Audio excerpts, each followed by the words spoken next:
Car हम पहुंच चुके हैं। कलर कार के पहाड़ शुरू हो गए हैं।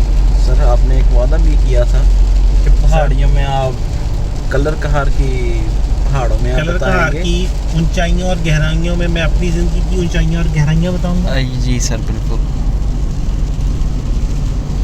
सर आप कैसे फॉरेक्स में आए, कौन लेकर आया, कब आए, क्या सर, क्या पहले आप बताएं, आप कब आए? सर मैं तो कंप्यूटर की आपसे ट्यूशन पढ़ने आया था कॉलेज के दौर में, तो फिर इधर से तब पढ़ने आए थे। आज से कोई 15-20 साल 35 साल पहले की बात है। नहीं, 35-47 साल पहले की तो नहीं है, 15-16 साल पहले की बात है ये तो। सर नहीं, इतनी भी नहीं है। इतनी भी नहीं है? नहीं नहीं सर। अच्छा, कितनी है फिर? सर मेरा ख्याल है कि 2012 में आया था शायद। अच्छा, ठीक हो गया। तो सर उससे पहले भी आया था लेकिन तब मुझे ये नहीं पता था, इतना नहीं आता था। आप वो थे जानने वाले जिनसे आपसे मुलाकात करवाई थी, तो बाद में आया था तो आपने कहा था यार ये सीख लें, तो फिर माशाल्लाह वही काम 2014 में आई थिंक। सर 14 में तो 2014 में आपने पहली दफ़ा शुरू किया था जी, ना, जी, जब आप जी, सर। KIR के साथ आए थे। जी बिल्कुल सर। ठीक हो गया सर बस हम दोनों ने फिर इसे ऐसे कंप्लीट किया। हाँ, क्या बात है कि या तो शहरियार साहब बता सकते हैं या फिर मैं बता सकता हूँ, या फिर आप बता सकते हैं। और मेरी रिक्वेस्ट है कि आप ना ही बताएं। जी ठीक हो गया सर। बल्कि मेरा आप जो अपना ही बताएं। जी सर, मैं हाजिर। सर मुझे इस फील्ड में आए हुए, जैसे मैंने पहले भी बताया था कि तकरीबन को 15-16 साल का अरसा हो चला है। मैं इस फील्ड में एक्सीडेंटली आया था। वो इस तरह से कि हमारे एक दोस्त हैं, बहुत पुराने दोस्त हैं, आमिर रफ़ीक साहब। वो लाहौर में होते थे 2000 आई थिंक 4-5 में वो लाहौर में होते थे, और वहीं पे उनको कहीं से पता चला फॉरेक्स के बारे में, और वहीं पे उन्होंने फॉरेक्स का अपना अकाउंट ओपन किया और ट्रेडिंग शुरू कर दी। 2005 के एंड पे आई थिंक वो वहाँ से वाइंड अप करके तो वापस यहीं पे आ गए, पीरमाल वापस आ गए। तो पीरमाल के साथ ये एक गांव है, सलीमपुर कहते हैं उसको। 331 आई थिंक उसका नंबर है, 331 गांव पे। सर हमारे गवर्नर साहब भी उधर की हैं। हाँ, गवर्नर साहब भी बिल्कुल हमारे उधर के ही हैं, चौधरी सरवर साहब।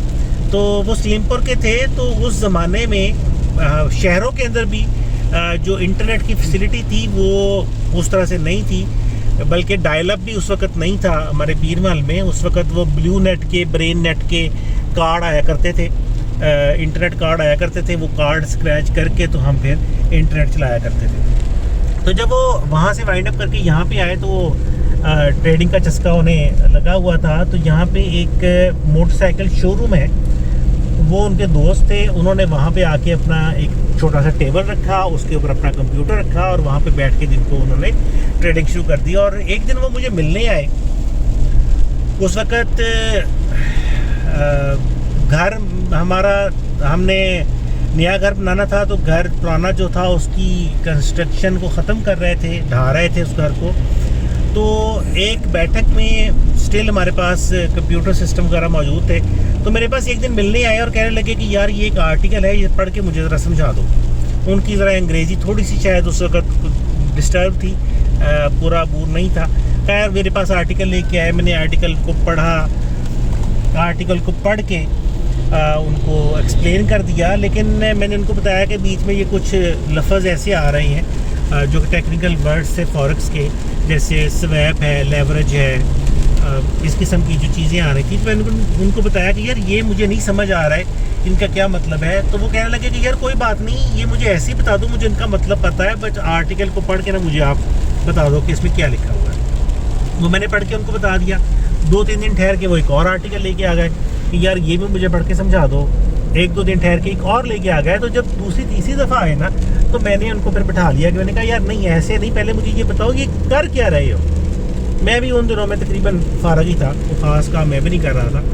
तो उन्होंने मुझे बताया कि यार ये इस तरह से ना फॉरेक्स है, इंटरनेशनल स्टॉक मार्केट है, तो मैं इसमें काम कर रहा हूँ।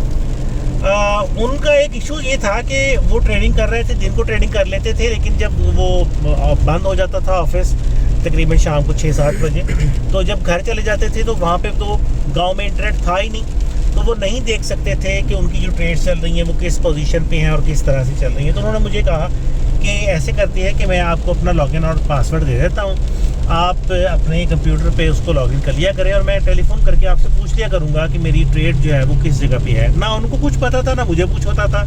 इवन ये कि आप यकीन नहीं करेंगे, हमें ये भी नहीं पता होता था कि स्टॉप लॉस क्या है। उस वक्त ये उतनी बेसिक चीज़ों का भी नहीं पता था।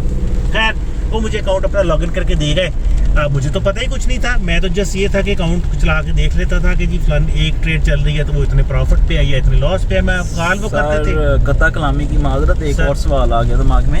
ये आप किस सेंस की बात कर रहे हैं, कौन सा? सर ये आई थिंक 2006 के लगभग की शायद बात है। ठीक है, एग्जैक्टली साल तो मुझे भी नहीं याद। तो खैर वो जनाब, क्योंकि इंटरनेट तो उसी ज़माने में था नहीं था, उसके बाद तो डायल अप आ गया था। 2008 में मेरे पास PTCL का कनेक्शन था, ये उससे पहले की बात है। सही। तो वो जनाब खुद ही बता देते थे कि ये ट्रेड बंद कर दो, ये नई ट्रेड इसके इस चीज़ पे चला दो। वो अपने तौर पे तुक्के शुक्के वो भी लगाते थे। करते कराते हुआ ये कि हमने उनके अकाउंट को कोई 2 हफ्ते के अंदर तो डबल कर लिया तुक्के शुक्के मार के।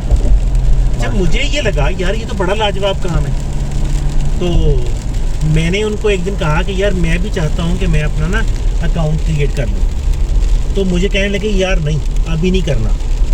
और जैसे कि आमतौर पे होता है, और मेरे दिल में भी यही ख्याल आया कि यार ये बंदा खुद तो काम कर रहा है और मुझे रोक रहा है कि नहीं तुमने नहीं करना। तो खैर बड़े अच्छे प्यारे दोस्त थे, मैंने ये तो नहीं सोचा कि कुछ जेलसी फील कर रहे होंगे, लेकिन फिर भी मेरे दिल में आया कि खुद तो माशाल्लाह कर रहे हैं और मुझे रोक रहे हैं। खैर मैंने जनाब किया ये कि मैंने उनको बताए बगैर, पता तो मुझे सारे प्रोसीजर्स का चल चुका था तब तक, तो मैंने उनको बताए बगैर अकाउंट ओपन किया।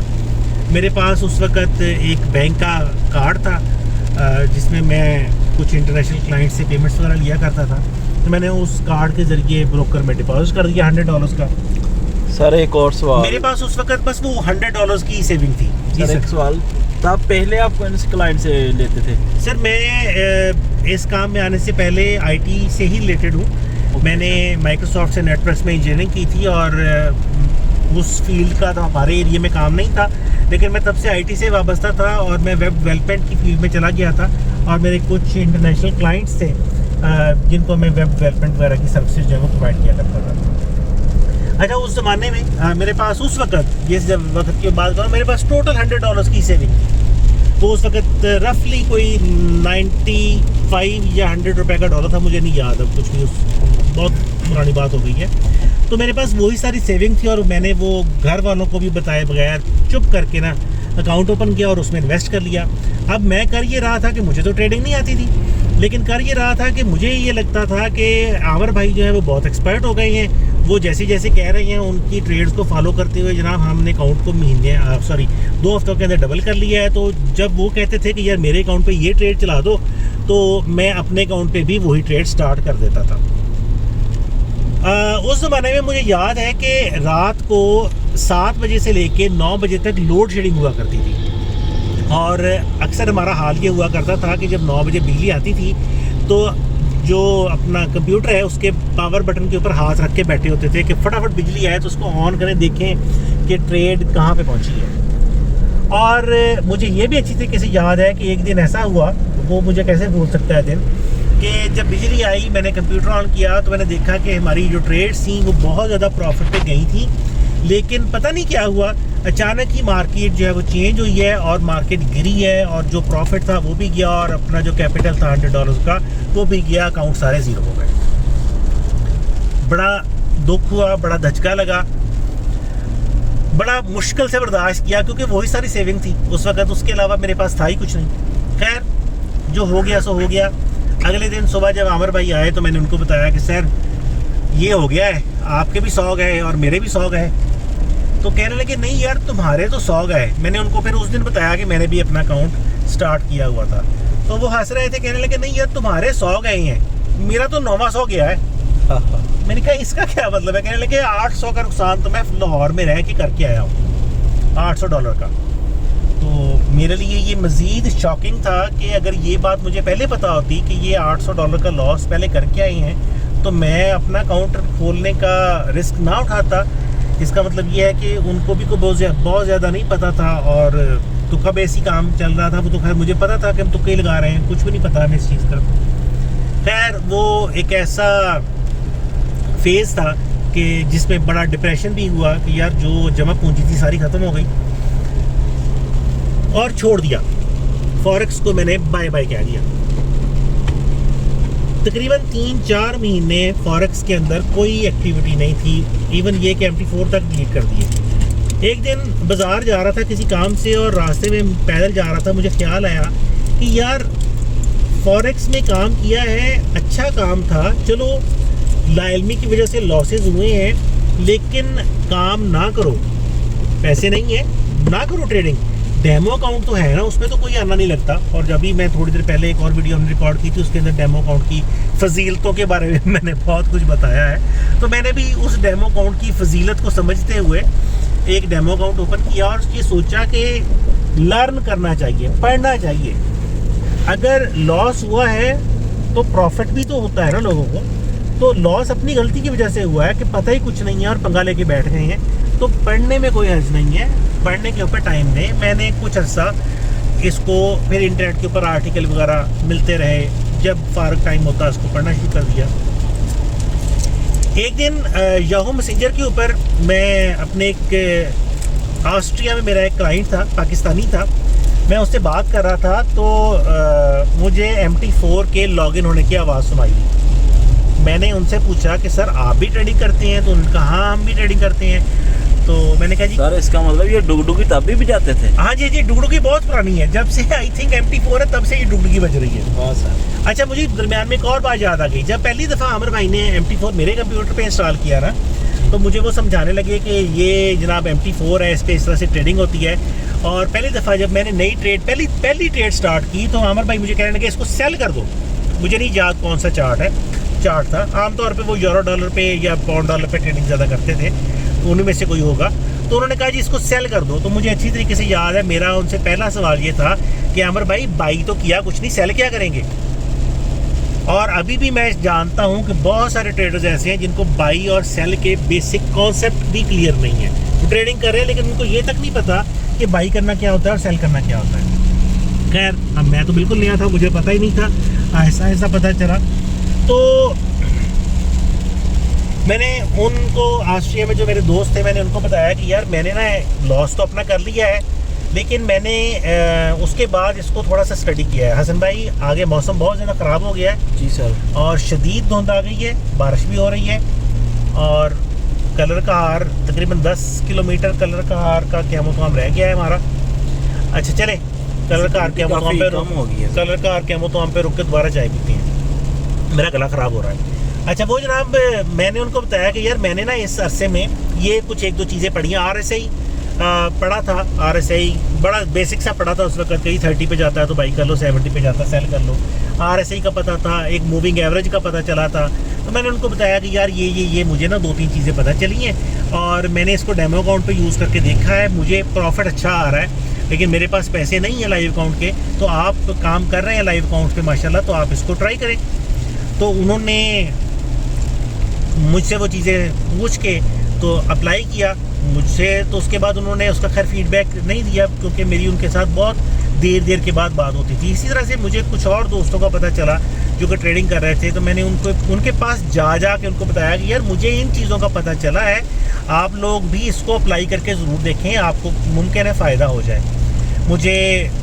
मेरे पास नहीं कैपेसिटी कि मैं इन्वेस्ट कर सकूं, लेकिन आप करें। तो उन्होंने भी उन चीज़ों को अप्लाई किया और एक दिन मुझे इस सारे प्रोसेस के कुछ 2-3 महीने के बाद, जी सर बहुत ज़्यादा स्लो रखें, विजिबिलिटी बहुत ज़्यादा सर धुंध आ गई है, कम हो गई है।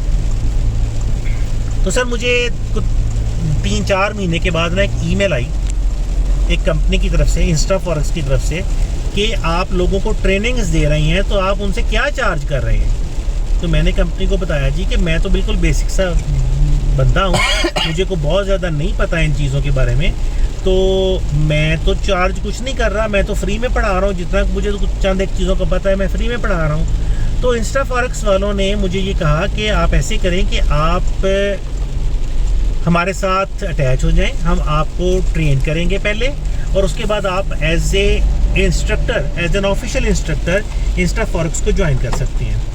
मैंने ये समझा कि यार मेरे लिए एक बहुत बड़ी अपॉर्चुनिटी है कि एक इतनी बड़ी कंपनी जो है वो मुझे ऑफ़र कर रही है और मुझे ट्रेनिंग ऑफ़र कर रही है कि वो कंपनी की तरफ से मुझे ट्रेनिंग्स देंगे। खैर मैं एग्री कर गया। वो उसकी वजह ये थी कि कंपनी ने कहीं उन लोगों से रब्ता किया जिनको मैंने कुछ बताया था, तो उनके परफॉर्मेंस अच्छी हो गई थी। तो कंपनी ने कहीं उनसे पूछा, क्योंकि कंपनी उस ज़माने में कंपनियां ट्रेडर्स से फ़र्दन पूछा करती थी कि आप कहाँ से आपने सीखा है या कहाँ से आप सीख रहे हैं और कोई इशू तो नहीं आ रहा। तो काफ़ी ज़्यादा इंटरेक्शन हुआ करती थी उस ज़माने में क्लाइंट्स के साथ, क्योंकि वो बड़ा फॉरेक्स का एक इब्तदाई दौर का ज़माना था। 2004 में तो आई थिंक फॉरेक्स जो है वो पब्लिक सेक्टर में इंटरनेशनल फॉरेक्स जो है वो इंट्रोड्यूस हुआ था। तो बहरहाल वो उन लोगों ने कहीं मेरा नाम ले दिया कि जी हमने फ़लाँ से सीखा है, और कंपनी ने उस बिहाफ पे मुझे अप्रोच कर लिया। खैर मैं उस काबिल तो नहीं था, लेकिन अल्लाह का बहुत करम है, मेरे लिए एक बड़े एजाज़ की बात थी कि कंपनी ने मुझे ऑफ़र किया है कि वो अपने तौर पे मुझे सिखाएंगे। और उसके बाद तो तकरीबन 3 से 4 महीने कंपनी ने मुझे ट्रेनिंग्स दी। कंपनी के एक्सपर्ट से मुझे ट्रेनिंग लेने का शरफ़ कह ले के मिला और बहुत कुछ सीखा, उन एक्सपर्ट से सीखा, और वो आज तक मेरी ज़िंदगी में काम आ रहा है। और जब वो ट्रेनिंग सेशन सर बहुत ज़्यादा जी बहुत ज़्यादा धुंध हो गई है और विजिबिलिटी थोड़ी है, लेकिन लोग उसके बावजूद काफ़ी तेज़ रफ्तारी से मूव कर रहे हैं। चलें खैर आहिस्ता आहिस्ता चलते हैं। अच्छा वो जनाब अल्हम्दुलिल्लाह वो कंपनी की ट्रेनिंग्स वगैरह जब पूरी हुई तो कंपनी ने फिर बाकायदा मुझे ऑफिशियली ट्रेनर के तौर पे अनाउंस किया। और उसके बाद से लेके यानी तकरीबन आप कह सकते हैं कि 2007 के बाद से लेके तो अब तक मैं इंस्टा फॉरेक्स, XNS और कुछ दीगर कंपनीज़ के लिए पाकिस्तान में ही नहीं बल्कि एशिया में एज ए इंस्ट्रक्टर काम कर चुका हूँ। अभी भी इंस्टा फॉरेक्स की तरफ से मैं एशिया में उनका रीजनल पार्टनर हूँ, उनके लिए एजुकेशन प्रोवाइड करता हूँ। मैं पूरी दुनिया में अल्हम्दुलिल्लाह इंस्टा फॉरेक्स की तरफ से जहाँ पे भी मुझे कहा गया ट्रेनिंग्स देने के लिए, तो मैंने ऑनलाइन पूरी दुनिया में ट्रेनिंग्स दी हैं। पूरी दुनिया में मेरे स्टूडेंट्स हैं, अल्लाह का बहुत बहुत शुक्र है इस चीज़ के ऊपर। और ये एक ऐसा मेरे लिए सिलसिला था, इंस्टा फॉरेक्स ने जब मुझे अप्रोच किया तो एक ऐसा सिलसिला था जब मेरे लिए ये जिसको कह सकते हैं कि ग्राउंड ब्रेकिंग था, मेरी लाइफ चेंजिंग था कि मैं वो सारा कुछ छोड़ छाड़ के जो भी पहले करते थे, हमारा आईटी का काफ़ी सारा माशाल्लाह काम था, वो फिर सारा हमने तकरीबन वाइंड अप कर दिया। और मैं टोटली तकरीबन 2000 कह लें कि 9-10 में जाके टोटली फॉरेक्स पे शिफ्ट हो गया था। मैंने बहुत सारी कंपनीज़ के साथ काम किया, बहुत सारा काम किया, और उसके बाद से लेके अब तक, अब 2022 शुरू हो गया है अल्हम्दुलिल्लाह, मैं बाकायदा कंपनीज़ के साथ एजुकेशन पार्टनर के तौर पे काम कर चुका हूँ। बहुत सारी कंपनीज़ के साथ अभी भी कर रहा हूँ और अपनी ट्रेडिंग करते हैं, इंटरनेशनल मल्टीनेशनल कंपनीज़ के लिए फ़ंड मैनेजमेंट करते हैं और बहुत कुछ करते हैं। तो ये जनाब मेरी कहानी है तो बड़ी लंबी, कई सालों पर मुहित है, लेकिन बहरहाल मैंने उसको चंद मिनटों में आपको सुनाने की कोशिश की है। कुछ चीज़ें मैं भूल गया हूँ दरमियान में, मेरी याददाश्त आजकल थोड़ी सी कमज़ोर है, तो कुछ चीज़ें भूल गया हूँ, जो याद थी वो मैंने सारी आपको बता दी। चलिए सर, आपका बहुत बहुत शुक्रिया। आपने इतने मुश्किल ट्रैफिक में और एक मौसम सर मौसम तो इंतहाई मज़ेदार है सर, मज़ेदार है लेकिन खतरनाक हो गया है। हाँ खतरनाक हो गया। मज़ेदार से ये मज़ेदार से 33% खतरनाक की लाइन में दाखिल हो गया है। जी सर बिल्कुल। तो चलें सर, इंशाल्लाह कलर खार की क्या होता है हम पर रुकते हैं जी, चाय पीते हैं वहाँ से। तो फिर सर बहुत शुक्रिया, आपने आज के सफ़र को ना बड़ा मज़ेदार बना दिया मेरे लिए, क्योंकि जब मेरे साथ कोई बंदा फॉरेक्स के रिलेटेड बात करता है ना तो मुझे बड़ा मज़ा आता है। और आपने आज का हमारा सफ़र जो था वो सर आपके साथ मुझे सफ़र में बोरियत कभी भी नहीं हुई सर, लेकिन आज का सफ़र तो आज आपने मेरे लिए यादगार बना दिया है। आप मुझ जैसे नकम्मे की बातें सुनते रहते हैं। सर जाने दें, सर जा ही रहे हैं। अच्छा ठीक है, हम इस्लामाबाद जा रहे हैं। जी सर बिल्कुल ठीक हो गया सर। ये सर कलर कार का क़यामत तो हम जो है वो आने वाला है, और व्यूअर्स को कलर कार का क़यामत तो हम दिखा के तो फिर वीडियो बंद कर दीजिएगा सर। ठीक है, उतनी देर में सर आप लोग नज़ारों से एंजॉय करें, हम भी करते हैं। ये भी ज़िंदगी का हिस्सा है। फॉरेक्स एक डेस्क वर्क है और डेस्क वर्क जितना ज़्यादा बंदा करता है उसके बाद फिर उतनी ही उसको तलब महसूस होती है कि वो उस डेस्क की इन्वायरमेंट से बाहर निकल के कुछ इंजॉय करे, कुछ काम करे। सर मेरे एक दोस्त हैं कुछ एक्सप्लोर करे। बिन खालिद साहब, जी सर। मुनीब भाई हैं, वो कहते हैं जब मैं छोटा था तो मुझे लगता था ये कंप्यूटर पर या डेस्क पर काम करना ना ये दुनिया का आसान तरीन काम है। सर ये मुश्किल तरीन काम है। और 18 सर मैंने यकीन करें मैंने 18 घंटे बैठ के काम किया है, बल्कि 20 घंटे बैठ के लगातार। जब 2014 की मैं बात आपको बताता हूँ, 2012, 13, 14, 15 ये वो साल थे जब इंस्टा फॉरेस्ट की तरफ से बहुत ज़्यादा प्रेशर था क्लासेस का, और मेरी आदत थी कि मैं उस वक्त इंडिविजुअल क्लासेस दिया करता था, हर बंदे को अलहदा टाइम देता था, 1 घंटे का टाइम होता था। अब कोई किसी मुल्क से आ रहा है, कोई किसी मुल्क से आ रहा है, किसी का कोई टाइम है, किसी का कोई टाइम है, तो सुबह मोस्टली 6 बजे क्लासेस शुरू होती थी और रात को जाके तकरीबन 2 बजे क्लासेस ख़त्म होती थी, और हर घंटे के बाद लगातार क्लास होती थी बिना किसी ब्रेक के। और मैंने 18, 20 घंटे कई साल लगातार काम किया है डेस्क पे बैठ के। ये वाकई एक बड़ा मुश्किल काम है, लेकिन सर मेरा ख्याल आप उस ज़माने की बात कर रहे हैं जब आप जवान थे। जवान तो थे, अब भी हैं माशाल्लाह। रोजे की हालत में यार आप उल्टियाँ आ गई थी क्लास पढ़ाते क्या आगे थी? उल्टियाँ आ जाती थी वो लगातार लगातार इतने घंटे 18 घंटे बोलने के बाद बंदे की उल्टियाँ ही आनी है, और सीधियाँ तो नहीं आनी। हाँ सीधियाँ तो नहीं आनी। बिल्कुल सही है। लो सर जी कलर कार पहुँच गए हैं और क़यामत आम पे आके रुक गए हैं। यहाँ पे चाय पीते हैं और फिर अपने सफ़र को कंटिन्यू करेंगे। अपने व्यूअर्स से इजाज़त चाहते हैं। मेरी कोई बात बुरी लगी हो सर तो मैं माज़रत चाहता हूँ, क्योंकि आजकल मेरी वीडियोस देख के तो काफ़ी सारे लोग माशाल्लाह ऐसे हैं हमारे साथ मोहब्बत करने वाले, जिनसे बर्दाश्त नहीं हो रही मेरी वीडियोस, क्योंकि मैं दोबारा से फील्ड में, मैंने बताया कि मैं वापस आ गया हूँ। 1 साल तकरीबन हम वीडियोस रिकॉर्ड नहीं कर सके, क्योंकि मल्टीनेशनल कंपनीज़ के लिए जो हम फंड मैनेज कर रहे हैं उसमें काफ़ी ज़्यादा बिजी हो गए थे, तो टाइम ही नहीं मिल रहा था वीडियोस रिकॉर्ड करने का। लेकिन अब मैंने इस साल के शुरू में ही अनाउंस कर दिया था पहले ही दिन कि मैं जनाब अब वापस आ गया हूँ, और मैं लगातार जो ये कोर्स हमने स्टार्ट किया था, फ्री कोर्स जो हम पब्लिश कर रहे हैं, उसको हम कंप्लीट करेंगे। वो 400 घंटों से ज़्यादा का कोर्स है, और इस कोर्स के अंदर हमारी कोशिश ये है कि इस कोर्स को करने के बाद किसी भी बंदे को कोई भी पेड कोर्स ना करना पड़े। लेकिन बहरहाल उसके लिए बहुत मेहनत हमें चाहिए कर रहे हैं, क्योंकि उन वीडियोज़ को रिकॉर्ड करने के लिए, उनके स्क्रिप्ट्स तैयार करने के लिए सारा कुछ हमें बड़ी मेहनत से करना पड़ रहा है। दुआ करें कि अल्लाह ताला हमें अपनी इस मेहनत में कामयाब करे, और इंशाअल्लाह आप हमारे YouTube चैनल forex.pk पे देखेंगे कि आपको हर तकरीबन दूसरे तीसरे दिन कोई ना कोई नई एजुकेशनल वीडियो ज़रूर मिलेगी, जो कि आपकी ट्रेडिंग में आपको बहुत ज़्यादा हेल्पफुल होगी।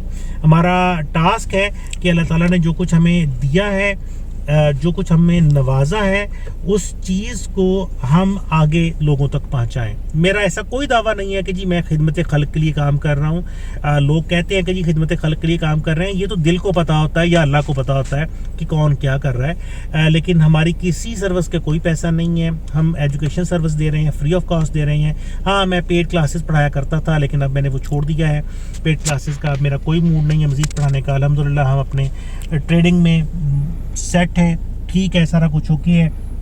सिग्नल सर्विस हमारी है, डेली हम सिग्नल्स देते हैं, फ्री ऑफ कॉस्ट देते हैं, कोई पैसा नहीं है। जो आप में से सिग्नल लेने में इंटरेस्टेड हो, मुझे जस्ट एक व्हाट्सएप करें, मैं उसको डिटेल दे दूंगा। हमारी वेबसाइट पे डेली आते हैं, वहाँ से आप जाके चेक कर सकते हैं। और बाकी जितनी भी हमारी सर्विसेज हैं, गाइडलाइन है, कोई हमसे कॉल पे बात करता है, कुछ भी है, हर चीज़ फ्री है, किसी चीज़ का कोई पैसा नहीं है। और ना ही हम किसी को ये कहते हैं कि जी हमसे कोई सर्विस लेनी है, सिगरेट लेनी है या एजुकेशन लेनी है तो हमारे IB में आओ। हमें इस चीज़ की भी कोई, हमने आज तक अल्हम्दुलिल्लाह किसी को ये नहीं कहा कि कोई सर्विस लेनी है तो हमारे IB में आओ। हाँ, जहाँ पे कुछ रिक्वायरमेंट्स हैं, जैसे कुछ कंपनीज़ की रिक्वायरमेंट्स हैं कि अगर डिपॉजिट और विड्रॉ लेना है तो आपको अकाउंट लिंक करवाना पड़ता है। वो कंपनीज़ की तरफ से ज़ाहिर है एक रूल्स हैं, उनको हमें फॉलो करना है, वो एक डिफरेंट चीज़ है। लेकिन जितनी भी सर्विसेज हम दे रहे हैं वो टोटल फ्री हैं, और हमने कभी किसी को आज तक नहीं कहा कि वो हमारे IB में आए। इंशाअल्लाह आप लोगों से मुलाकात जारी रहेगी। हम अब मौसम एंजॉय करते हैं और चाय पीते हैं। आप लोगों से फिर मिलेंगे। अल्लाह हाफिज़।